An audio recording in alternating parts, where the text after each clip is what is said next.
welcome to another unboxing. Today we're taking a look at the Celestial Trickster, which is a rank 1 specialist from the book 2 for the Shael Han. And yeah, quite interesting, this little guy. Cool. Comes in the standard size sort of single or twin model box. Goes there. So there's 2 poses in there. There's a bit of a description on the back there, but talks about them being basically illusionists. And they like to, I mean, they do sort of help Shael Han or whatever, but there was a bit of a fluff in there talking about them, saying that you know, if you've sort of got it in the bag and you say something like, how can we lose? They tend to take that as a bit of a challenge. Yeah, what could possibly go wrong? What could possibly really? go wrong? Yeah. But yeah, so I've been waiting for these guys to come in. So if you're a fan of the Shael Han, you'll definitely want to have a look at these. So let's open it up now and take a look. Get that knife cranking. Some mad knifing skills. Mad knife skills. I learned shanking in prison.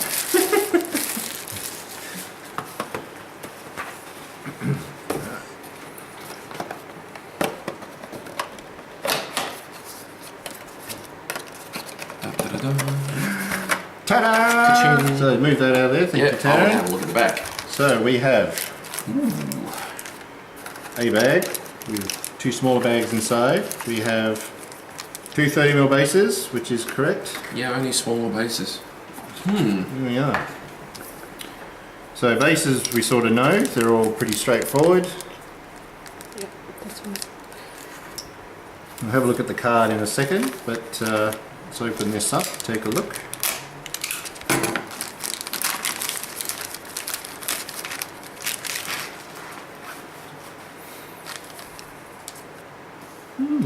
Oh, so they're not even in too many pieces. Oh, No. nice. Oh, that one. So that's, what's that one? That one looks like it's all... So that's the one piece. So yeah, it's that's, all there one you go. piece. So assembly done. Just stick it onto a base and you're all good to go. So I'd be going Take it. with just the one of them, really. So just, oh, yeah, the other one's good. Yeah, but I like this one.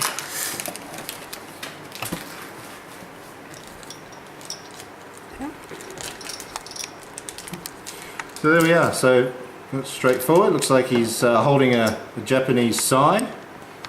I don't know much about the origin of the sai weapon, but there you go. But he has one anyway. Well, she has one. I don't know. Doesn't say if they're male or female. They must, I don't know. Don't know if they have a gender. They're, as such, they're just so, unlike the other ones. anthropomorphic fox. Yeah. So I think they're just taking a form that the human mind can sort of comprehend. A walking fox. A walking fox. talking Well, fox. you know. That would be like a werefox that... Yeah, well, werefox we can deal Yeah. with, you see. Yeah, These are like celestial foxes. Yeah. Which is just spooky. They got cool like banded armor and junk on them. Yeah, It's it's they're cool. awesome minis. So the second one's a bit more to it. So 4 pieces. So we have like a staff weapon with some feathers or hair or something on it. Yeah, see, he's kind of leant over in a bit of a weird but pose there. That's why they put him in, there's in a couple pose of there if different you can see pieces. that. So yeah, but a lot of them actually push together. I might try and see if I can push some stuff See together if we now. can do it. See how we go. Is it, oh no, you snapped him. You can never use him. Oh Oh, no, I have to get some more. no. Oh, there we go. Yeah, so I'm going to then put it up its bum. That's how it works. we could do. That's what she said. Yeah, we could. Yeah. So yeah, so it's going to be. and then you out. put your staff. And it's got like, 2 across. So it's got the 2 Arm slot in the spots. arm there. So Yeah. yeah, that's pretty cool. So yeah, it's pushed together, just like the other ones. Very little to. I couldn't see any flash on that at all. So No. you could go, if you're looking to paint it straight away, just give it a bit of a clean, get some of the casting resin stuff off there, and you can get started straight away. It's really good. Every now and then you get one that's got like a little bit of a gap or something, but most of the time these things are awesome. Yeah. Brilliant. So let's have a look at the stat card, the Cards. stats and things like that. So it'll come out. There we go. Okay. First thing that sort of pops out: high movement. Very, very high movement. Nice Movement one. 7. Yeah. So Will of 5, 1 resistance, but only 2 damage. Only 2 damage on this one, so a little bit weaker, but I guess the speed's going to make up for that. So, but again, no overpower. It's all strikes. Strikes, dodge, and backlash is the lot. Yeah. So yeah, quite a few little backlashes there, but that's okay. So we'll flip it over. There we go. So rank 1, base 30. So those 2, and deployment zone C. So again, another unit that can deploy for quite a bit. Looks like a lot of your Celestials have got C zone deployment actually. Seems to be good. I'm not enjoying that at all. No. I guess the whole feel of it is that they can actually, in the fluff or whatever, they can sort of be summoned instantly. They just sort of appear. And you'd put them at the front, wouldn't you, really? Pretty much, yeah. Pretty much. Yeah. So he has 2 attack options. Both of them are actually will, so there's no sort of direct attack. It's more trickery, which sort of fits in with the theme and things like that. So this is the first one, Promises of the Lord of Lies, which is a 2 dice attack, but it is up to 6 inches. Yeah. And on a success, choose one of the target's attacks. Make that attack against the model or a model within 2 inches. Which is nasty. That is very nasty. So if you're looking to take out a character or a leader or something... And he's standing a bit too close to one of his heavies that's a little bit dumb. Yeah. That, and it goes... Ooh, I thought you said to smash you. You said smash, I smashed it. Boot, boot. So we'll talk about that in a bit in a moment with the different factions and things like that. But and the second one, the Path of the False Hope. So again, same range, same number of dice, and for each success, force the target up to 3 inches towards this model. Interesting. That's actually not as silly as it sounds, really. I mean, sometimes it is a bit weird, but that would help you break up formations, especially things like Cam's Pelegarth. Yeah, you can so break the Nasir Pelegarth, Yeah. that's actually quite handy. So Master of Deception, let's have a look at some of the special abilities. The first time each turn this model becomes engaged with an enemy, you can make a will check 1. On a success, place this model anywhere within 3 inches. Which is pretty cool. So, as well as having really high movement.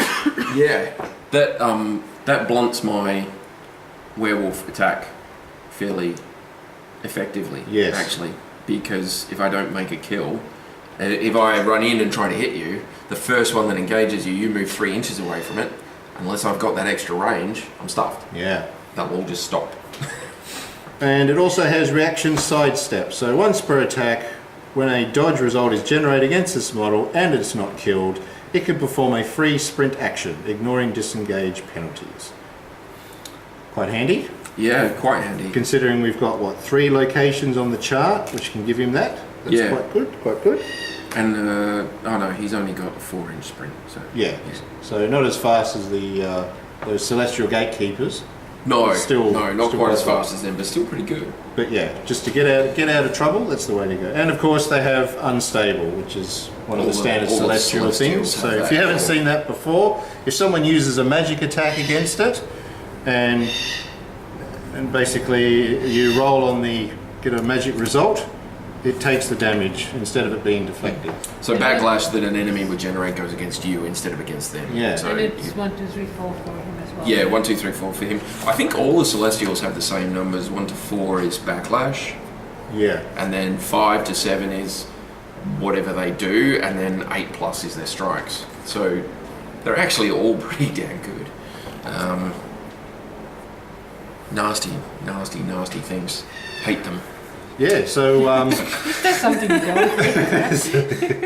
They all kill me, come on. What are you doing? So, still quite useful. I mean, they're only rank 1, so, you can still have plenty of options for other units if you wanted to take one. I mean, you get 2 in the box, so you could go crazy and have both of them. Both. Having the ability to actually move targets out of position, as we were talking before, is very, very good. But the Promise of the Lord of Lies, I think a lot of people are going to be leaning on that one quite a bit. That was I was trying to do that with what's that vampire chick's name with the claws? Hestra or something? Hestra, yeah. Yeah, she's got something like that. She has to do a will attack against someone, and if it passes, she gets to use one of their attacks either against themselves or someone within 2 inches. So, it could be really, really useful because some of the really large nasties don't actually have terribly good will. They've only got 4s or 5s. This guy here, just picking one at random, he's only got a will 5. That's a union leader for the Technus. He's insanely powerful. Look at him. He's got a 3 dice attack, all these special abilities. You roll a 5 or better on 2 dice, and you can make him hit someone. General, what was he? General Yezerov? Yezerov. And there's your Hate Forge Titan. That's in the new book as well. That's one of their new big specialist guys. He's rank 2. Huge attack. But his will is only 4. Yes, but you're forgetting that my Technus is gonna take the strong Yes. So there are always defenses against everything. So the strong will, the iron will that you guys get from, is... what's his name? Does that give them a bonus Lineman against controls. those sort of attacks? Or They gain iron will, so... when targeted by a will attack, this model gains +2 will for the attack. Yeah. Which is, even with that... Even with that 4, it's good. Even with the Mungbean that's chumping stuff, he's still going to get a 6. So that's not too bad. So But still useful. Yeah. Very, very useful. So with Goritzi, which units would sort of struggle against him? Let's look at that. I've got, I think, a few of my baseline guys only have 5s or 6s for the will. Actually, the scores of which I mainly take are pretty much all 6s. But they don't get any mods or anything like these guys get. So, yeah, it's a flat 6. So if you can roll a 6 or better, they're going to hurt each other. So 2 dice. With the promise of the Lord of Lies, you only need 1 success to make them do an attack. The advantage for me against that sort of thing is my guys are generally more spread out. My leadership range is 9 inches rather than the standard 6, 8. So I've got 9. So I can spread my guys out a bit more, and if you have a success in this, you have to make it against the model within 2 inches. So if I can keep my guys fairly spread out, then I can make it so that even if you do succeed, I'm not going to hit anyone. Right. So that's an advantage, but yeah. But I mean, if sure.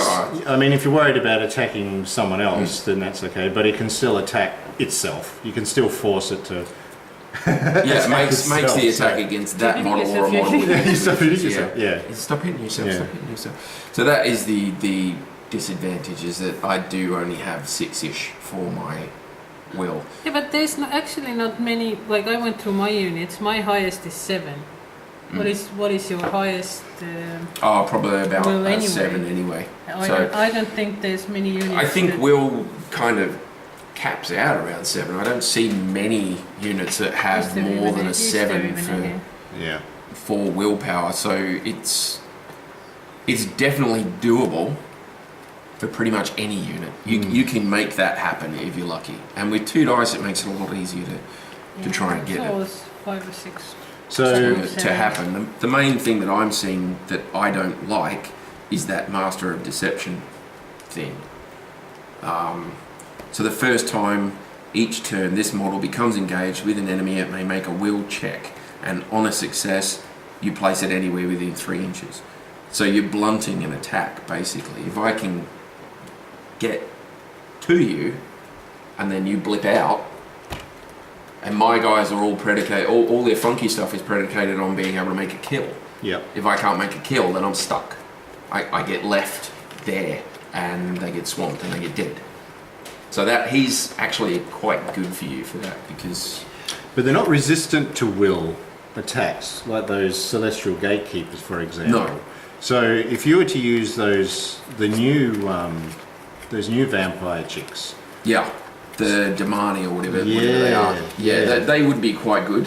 It only does 1 point of damage, I think, if I remember correctly.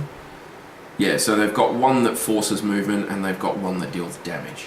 Not strikes, damage. Damage. So okay, that's kind of cool. That is very cool. I'm looking to use that against the Pelagarth, which I hate, and the Let's face it, no one likes Pelagard. No. Only people who take Pelagard. they are freaking awesome. I just don't like being on the other side of them. That's all.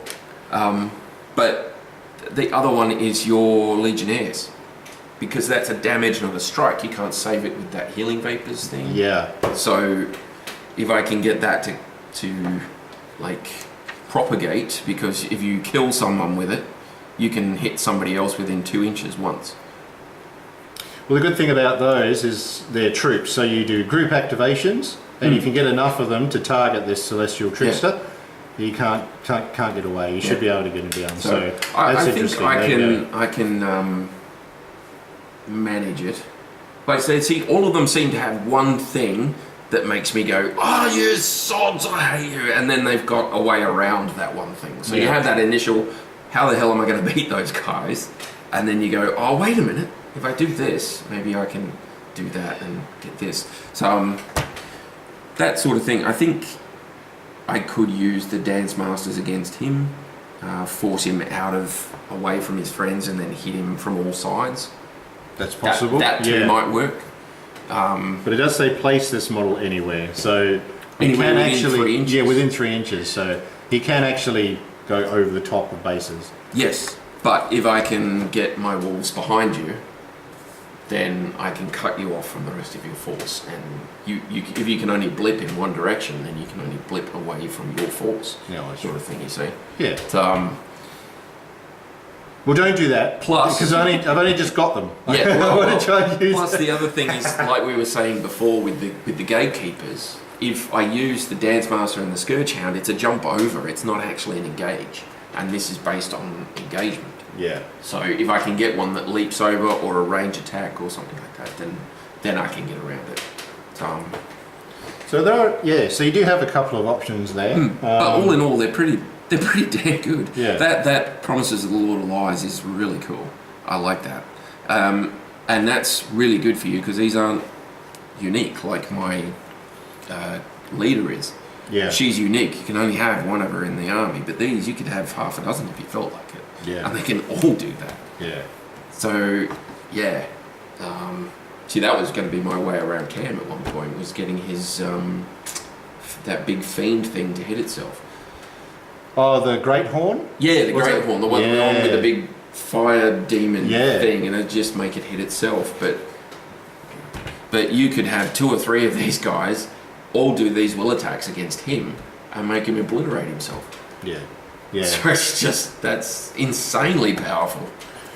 So these would actually be very good against Technus as well, because Technus now has a lot of big things. They've introduced, like we were talking about before, a third big unit. Oh yeah. So they already have the Cage, and they have the Mighty Tor, and now they've got the Hate-Forged Titan as well. Yeah. So lots of big smashy things. So I assume, Pille, you're going to want to do an unboxing of him when he comes out, He's fairy. He doesn't have any armor on. No, but he's look at him. got 2 slots. No, he's cool. He is cool. Yeah. Call him Mongo, and you can Mongo kill. But that I mean, if you can turn his attacks against himself or against another unit within 2 inches, you can really seriously hurt people. Yeah.